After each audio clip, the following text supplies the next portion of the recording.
Let's see what insights we may divine by going over the Oracle's class abilities.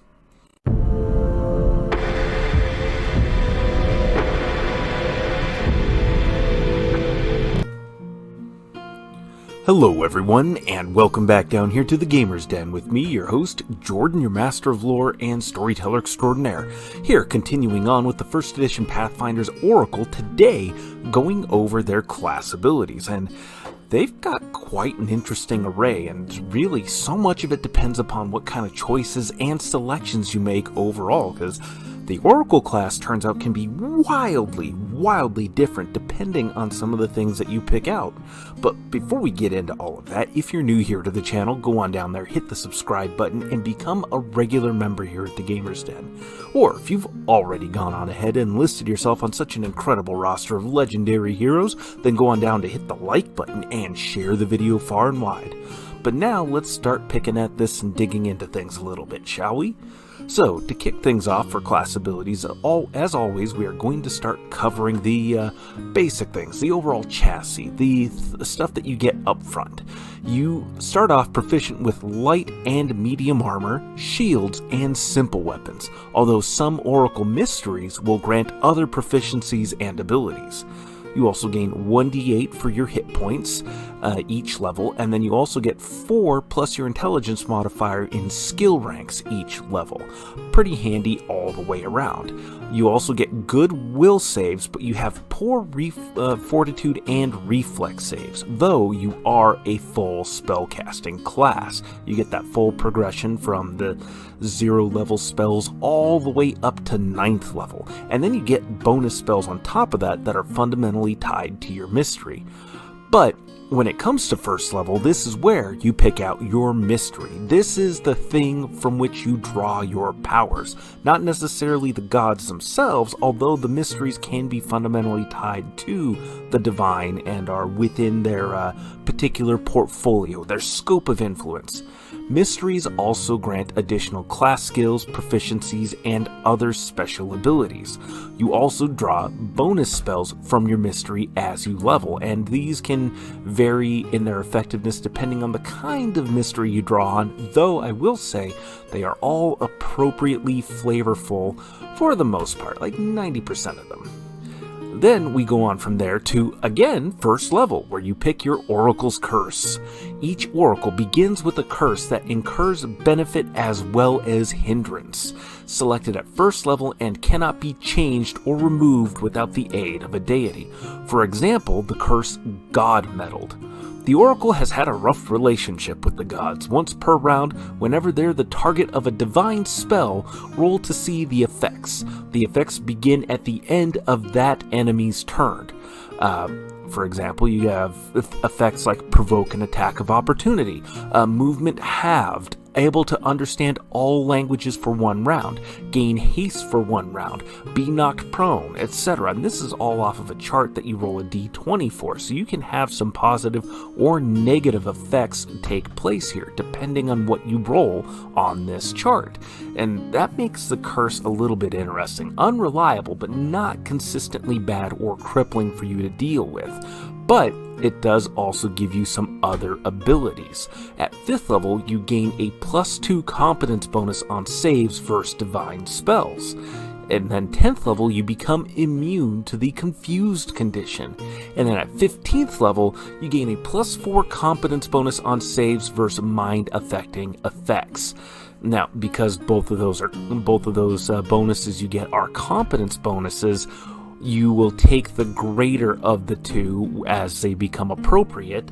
But, gaining a competence bonus on saves versus divine spells, that's not bad. That's essentially half of all the varieties of spells you may end up encountering.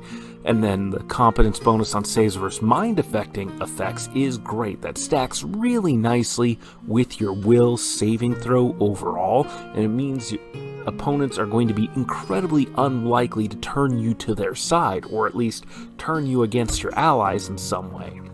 And being immune to the confused condition also is incredibly helpful. It kind of makes sense. Somebody that's had the gods messing with them in such random means would probably be capable at keeping their head on straight when everything's just gone into utter chaos. But one thing to keep in mind here with this, although the wording's a little bit tricky and it should be clarified, with this particular curse especially, is that it's not your own divine spells or divine spells cast by allies. It specifies that the effects of this curse take place on that enemy's turn, implying that it's only when an enemy casts divine spells on you. Though, always check with your DM for a ruling on that, because if you end up inflicting this on yourself anytime you cast a buffing or healing spell on yourself, then you're going to be in for a much rockier road than if it were just opponents or enemies afflicting you with spells, or even if you're caught in an area spell cast by an enemy. So bear that in mind. Then, kicking in at 1st level, 3rd, 7th, 11th, 15th, and 19th level is Revelation. The Oracle uncovers a new secret about their mystery that grants powers and abilities, selected from a list of revelations available to their mystery. If a revelation is chosen at a later level, the Oracle gains all of the abilities and bonuses of the revelation based on their current level. So if this was a revelation where you could select it at 3rd level, and then you don't pick it up until 15th level, you gain every progression and iteration of that revelation's abilities up to the 15th level.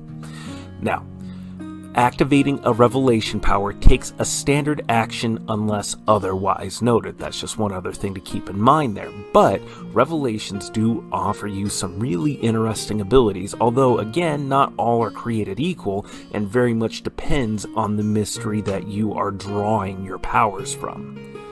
And then we go on from there, where we start getting mystery spells at 2nd level and every 2 levels after, up to 18th level. The Oracle learns spells derived from their mystery and are in addition to their spells known and cannot be changed at higher levels.